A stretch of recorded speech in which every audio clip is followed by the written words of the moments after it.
अस्सलाम वालेकुम दोस्तों, क्या हाल चाल है। बात करेंगे जी ईद उल फितर 2022 के मतलब आज 30 अप्रैल है और सऊदी अरेबिया में, यूएई में और बहुत सारे बाकी ममालिक में आज 29वां रोज़ा था। इंडिया, पाकिस्तान, ओमान में 28वां रोज़ा था। ओमान गवर्नमेंट ने तो कल और इससे पहले भी अनाउंस किया था कि 1 मई को मून साइटनिंग होगी, चाँद देखा जाएगा ईद का। लेकिन सऊदी अरेबिया, यूएई और बहुत सारे बाकी ममालिक में आज जो है वो चाँद देखने के लिए गवर्नमेंट के इदारे और बाकी लोग भी जमा थे, लेकिन चाँद दिखाई नहीं दिया।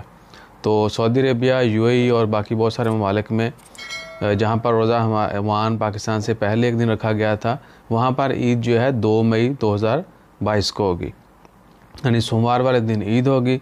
और ओमान में इंशाल्लाह ताला खैर कल 1 मई को बरोज़ अतवार जो है शाम को चाँद देखा जाएगा और तभी कन्फर्म हो जाएगा, क्योंकि उनका तो 30 रोज़े कल पूरे हो जाने, ऑटोमेटिकली 2 मई को ईद है।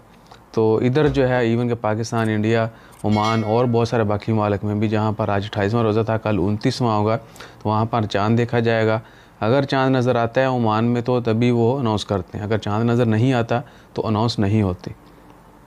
तो देखना है कि कल जो है चाँद कहाँ नज़र आता है और कहाँ नज़र नहीं आता।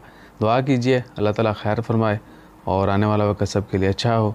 एक बार फिर रिपीट करते हैं, सऊदी अरेबिया, यूएई और बाकी ममालिक में जहाँ पर आज 29वां रोज़ा था, वहाँ पर 2 मई को अल्टीमेटली ईद होगी। इंडिया, पाकिस्तान, ओमान और दीगर कुछ कंट्रीज़ में जहाँ पर आज 28वां रोज़ा है, वहाँ कल कन्फर्म होगा चाँद देखने पर इंशाल्लाह ताला खैर। तो अपना ख्याल रखिए, दुआ में याद रखिए। तो साड़ा ख्याल रखने वास्ते लाइक, शेयर, सब्सक्राइब, फॉलो करते रहिए। जज़ाकल्लाह, अल्लाह हाफिज़।